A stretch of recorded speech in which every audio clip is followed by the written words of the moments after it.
It's time to answer some questions why. Why the A's had to relocate as we're now upon the final game ever in Oakland. And let's just start here.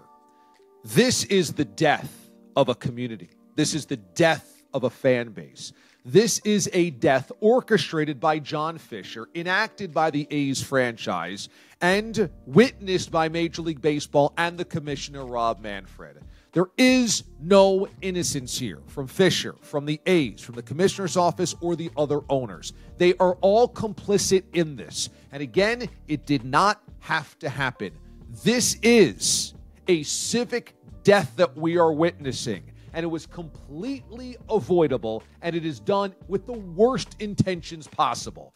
That's the start of this story. Before I get into all of the whys and hows, a reminder that I'm going live as soon as the final out is recorded in Thursday's game. Make sure you subscribe to this channel by clicking on this button below me. That way you're notified when we go live so that you can watch the immediate aftermath reaction. I want to hear from you, the A's fans. I'm going to tweet out and post on my social media accounts the link to join us. And I want to hear from you, see from you. And we'll have former players, media members, and people in the stands joining us for the Oakland Forever show. So make sure you are subscribed so that you are part of that experience on Thursday after the game. The first why. Why are you so invested, DA? For more than 2 years, I've been openly trashing John Fisher, talking on my platforms, whether it was at CBS Sports Radio or now on Sirius XM Mad Dog Sports Radio or on this YouTube channel or on my Twitter handle or anywhere where I have an audience about just the type of crazy thing this is. And why? It's because why do you feel empathy towards a dog that's been neglected? Why do you feel awful for a family that lost a loved one? Because there's a really good group of people that consider themselves Oakland A's fans and are being told the thing that they love does not love them back. And I work in sports. I work within that ecosystem where loyalty and faith and love of a team floats the whole thing. It energizes, fuels the whole thing. And so when any of these fan bases, any of them, go through something as exploitive, as manipulative, as gross as this, I'm going to feel for you. But this specifically struck a nerve with me. The A's relocation struck a real nerve with me because I looked around my brethren on the national media side, and I saw a lot of people that ignored what was happening. Or worse yet, accepted and in some ways encouraged it to happen. And my instinct is always just that the owners don't have our best interests at heart. And I had gone to school in Syracuse, New York, central New York, with guys from the Bay Area that had grown up on A's teams of the 80s and 90s. And I knew that they were legit through and through A's fans. And when I saw the narrative being spun that nobody cared, so they had to leave, I said, I smell a rat here. This doesn't pass my sniff test. And the more I dug, the more I realized, oh my God, the national media is completely out to lunch on this. And people that think that the A's had to move because all the other teams moved and because nobody ever shows up to the ballpark were completely lost on this entire thing. And as I saw how lost people were, it got me more and more animated and motivated to tell the truth. There are fans there. Lots of them. And the narrative spun that nobody cares is the biggest lie told. The biggest question I get asked by other media members when I'm guests on radio shows, when fans come up to me, or anywhere is, why would the league let this happen? Why would the 29 other owners let this happen? Why would the commissioner let this happen? And here's my answer. Let's start with the commissioner, Rob Manfred. Why can't he see that this is ridiculous? I think he does in many ways, but I do not think he carries enough weight inside Major League Baseball's league office with the other owners to be able to tell them differently than what they want to hear. I think Manfred has proven to be a guy who doesn't really quite have control over baseball storylines, over how the public views the sport, over things like the Astros controversy and labor negotiations. I think Manfred is a very mediocre commissioner. And in this case, the scenario is too big. It's too big for him. It would take a great commissioner, Maybe a guy like Pete Rozelle, who tried to prevent Al Davis from leaving Oakland the first time and dragged him through court and said, over my dead body will we let this happen. Ultimately, ironically, Al won, which set in motion this whole chain of events. But Rob Manfred's not that type of guy. In many ways, he's a pushover. But make no mistake about it, Manfred knows this is in many ways a mistake. At least how we're getting there has been sloppy and haphazard, and he knows this. Because not long ago, he said leaving Oakland would be a mistake. That's in quotes. You can look it up. Why will the owners allow this? There are two reasons that I believe the owners are watching this thing unfold and actually encouraging it to happen by waiving the relocation fee for John Fisher. And that is, number one, I think all of them probably realize this is sloppy, disheveled, and improper. But they wouldn't want to be told how to do their business by John Fisher or any of the other 29 owners. And so they're not about to set the precedent that you, John, can't do this your way. I think a lot of them roll their eyes. Ken Rosenthal, Jeff Passan, major connected media members in baseball who have reported that other owners have rolled their eyes at all of this and admitted that this is probably a mistake, but they've been silent and allowed it to happen. Because much like in the NFL, when everybody knew that Dan Snyder was a total dirtbag, or people in the NBA knew that Donald Sterling was a racist, they didn't step in and demand that the teams be ripped away because they wouldn't want that to happen to them. It took Donald Sterling being exposed on tape and the entire world hearing it, and that come crashing down, and the players getting angry. And for Daniel Snyder, it actually took multiple lawsuits from employees to blow the lid off everything and force him out. Unfortunately for A's fans, John Fisher doesn't have those types of cataclysmic reactions from the outside world about what he has done. The second thing from the owners is, I believe the owners actually always want to have one organization on very shaky grounds and the potential to move to a new city to help them get their deals. And in this case, the A's leaving, relocating somewhere, gives the spark, the fear, the scare into the other 29 municipalities. Hey, that could happen to us, so fork over the public cash. I think the owners have always liked to have that pawn, and the A's leaving gives them the evidence. Do you want that to happen to you? Why does it seem like some people on the outside are rooting for this to happen, taking glee in this? I mean, just look at some of the comments on my tweets, maybe some of the comments in the YouTube video right now, and you'll see people that say, good riddance. They've lost two other teams. Oakland is a hellhole. It doesn't deserve a team anyway. And that part of this is one of the most bothersome parts of it to me. I went out to Oakland. I went to an A's game. I met wonderful people.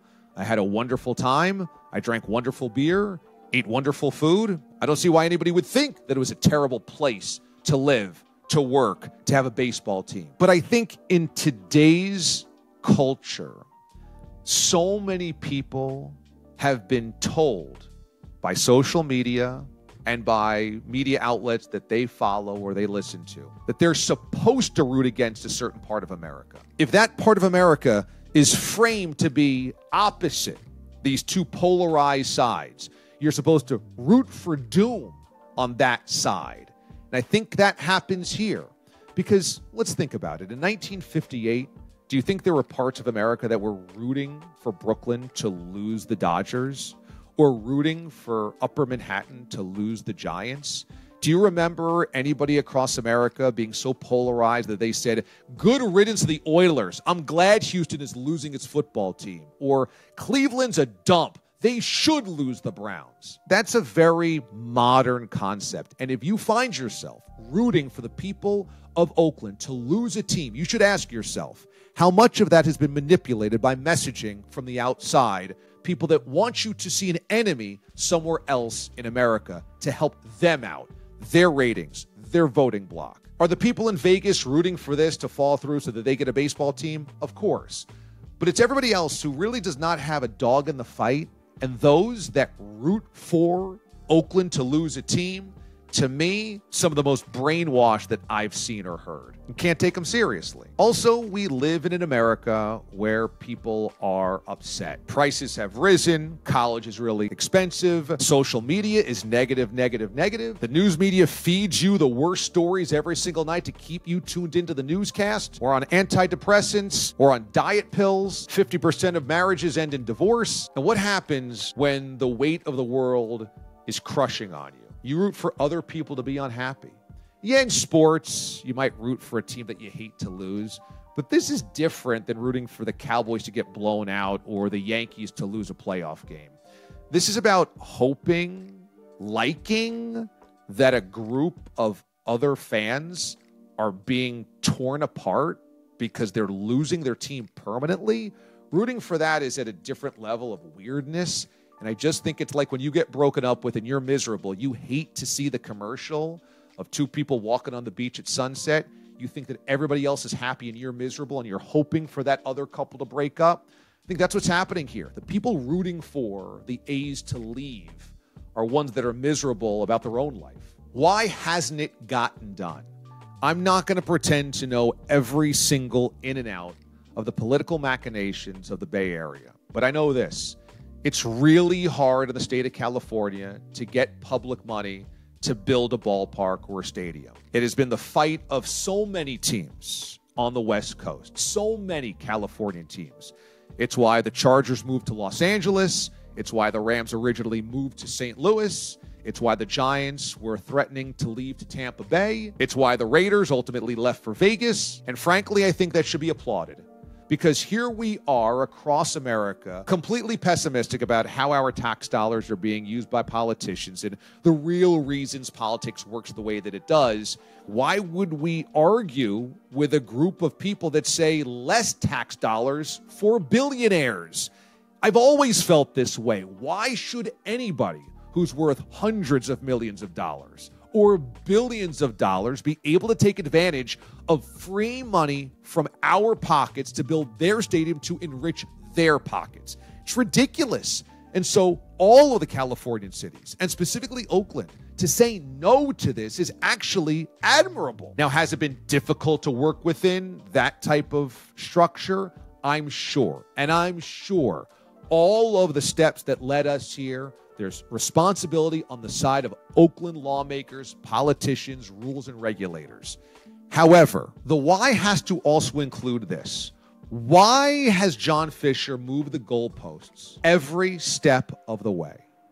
Let's just focus on this last gasp at Howard Terminal. Yes, a ballpark could finally get done, but he demanded to own property. He demanded to own the development. He had to have a cut of the pie. And yet, to go to Vegas, he needs none of that. Reportedly, there was only about an $80 million differential between getting the two sides together to agree on the funding of the Howard Terminal ballpark. $80 million, and the A's walked away from the table, and Major League Baseball waived the relocation fee. If baseball wanted to get this thing done, if John Fisher wanted to get this thing done, $80 million is a drop in the bucket. Look at the hundreds of millions / billions of dollars to build SoFi Stadium in LA. Stan Kroenke could only get so far, and then he had to take out a loan from the NFL and its other owners. But the NFL wanted to be in Los Angeles. So they gifted Stan Kroenke a massive sum of money, way more than $80 million. That's so minuscule, so tiny, that John Fisher pushing away from the table over that, not asking baseball for help on that, or baseball not wanting to get this thing done, that's completely criminal. And that suggests that John Fisher was never an honest negotiator in this. He was a bad faith actor. You can't blame Oakland for not getting a deal done when the other party didn't want to get the deal done. Why wouldn't the owners give $80 million here? I think the Vegas thing is interesting to them because it's sexy and it's gambling. And right now, baseball feels like it's getting passed by everybody. There goes the NFL. There goes the NBA. There goes young viewers. There goes inner city youth that's not playing the sport anymore. We got to make sure we get in on gambling. Let's get to Las Vegas, which ultimately to me is very short-sighted. I see this in my industry. 2-3 years ago, there was a massive boom of revenue that came in because of all these sports betting apps, legalized wagering across the country. That has slowed down. That bubble has burst a little bit. The gambling market and their advertising dollars is still healthy, but it isn't what it once was. And jobs in that industry, sports media and sports media betting, has definitely diminished. Getting in on sports gambling right now, fine. But is that really going to help you build your sport 20 years from now? Why are the fans being blamed?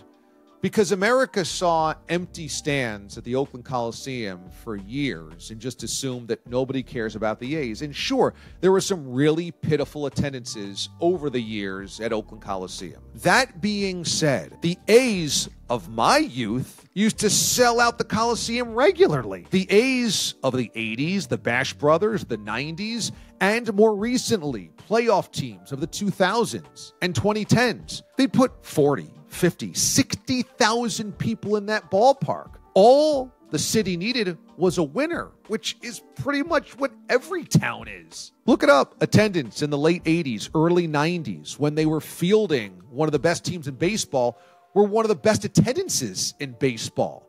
The fan base is there, but what you did to the fan base was you turned a really pretty baseball ballpark into a football dungeon by closing off the most beautiful vista in baseball and building Mount Davis on top of it, and then tarping all of that off, letting the entire thing dilapidate, deteriorate, and never sinking any money into the fan experience. Why would we blame a bunch of customers for not showing up to a restaurant that had rats running across the floor and whose food is terrible and the plates come out cold and the waitstaff is cursing you out? John Fisher never invested a nickel into the payroll. Fans who became emotionally invested into star players watched every one of them walk to someplace else or get traded someplace else actively. And then the moment that they had a winner, it was disassembled. Why would you put your heart out there for a franchise that did that to you year after year after year? Why couldn't John Fisher get a deal done over the last 20 years at any one of the multiple spots, myriad ventures that he tried to get done? Well, look, this is a reality. He's really incompetent. It's really hard to see any success that he had his fingerprints on over 20 years of ownership. He couldn't get a ballpark done. He still can't get a shovel in the ground in Vegas. We still don't have financing done in the desert. We have 3+ years at a minor league baseball stadium owned by a best friend of his. We have few, if any, owners that would publicly support this move. We have no answers from Fisher because he's hidden in the shadows for 2 decades now, refusing to say anything publicly, anything on record about anything regarding the franchise, including relocation. And his right-hand man, Dave Kaval, is the emptiest suit and the most hollow smile in professional sports. Ask anybody who has negotiated with them, worked with them from a business standpoint, from a real estate standpoint, from a political standpoint, or from a baseball standpoint. I'm telling you, everybody I've ever talked to who dealt with him privately or Kaval privately says they're a disaster. They're unprofessional. They're not serious. They don't know what they're doing. They are incompetent. So why Vegas? Why wouldn't John Fisher just sell the franchise to Joe Lacob or any number of billionaire tech bros or wealthy elite in the Bay Area? Turn a massive profit, clean your hands, and walk away, and you don't ever have to be the villain again. This is conjecture on my part, but I think that John Fisher is incredibly insecure about his lack of success on his own. Mommy and Daddy founded The Gap. Mommy and Daddy made billions of dollars. Mommy and Daddy gave him hundreds of millions of those dollars to buy a baseball team. And John Fisher is a Giants fan, so he doesn't really care about the A's. He owns the A's to be part of an in-crowd. But he gets no respect from said in-crowd. And if he sells the team, what did he really do? He was given money by Mommy and Daddy. He drove a franchise into the ground and then just sells it. I think a guy that hides for 20 years is incredibly insecure has absolutely no confidence and is paranoid and worried about what people think about him, which is very little. And so I think he views landing in Vegas as, I did that. I didn't need mommy and daddy's help. I did that. And this ultimately is why I would tell Las Vegas residents who want the A's there because they want baseball to be extremely careful what you wish for. It could end up where Fisher gets out there, then ultimately in 5 years sells the team. But the fact that they even have to create a stipulation that you cannot sell the team right away suggests that everybody knows what's going on here. He just wants to up the value of a franchise and get out because he doesn't really care about owning a baseball team. That part of it doesn't excite him. And an owner that doesn't care about the team is going to let it rot on your watch as well, Las Vegas. John Fisher doesn't change. John Fisher's the same incompetent numbskull, whether he's in Oakland or not. He's heartless. He's soulless. He's brainless. He is the single worst owner in professional sports in North America, and that's saying something. Why do A's fans have a right to be crestfallen, heartbroken, when this has felt like a never-ending tale of where are they going to land for 15 or 20 years? Why? Because they didn't deserve to be treated like this. The team has been good, and the organization invested in the franchise.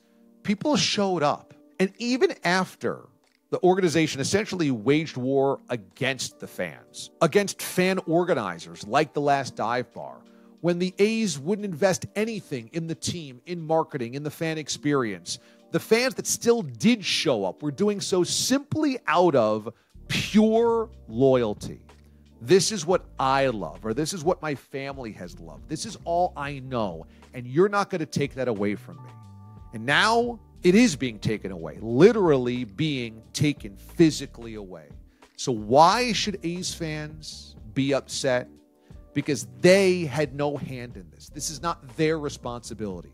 This was a battle between politicians and John Fisher, but mostly a battle waged from John Fisher on everybody in his orbit. He waged a battle against local politicians, against local communities, against the fan base, and against baseball fans in general. This is a blight on the sport. No other franchise moves somewhere else before the ultimate destination has a home for you.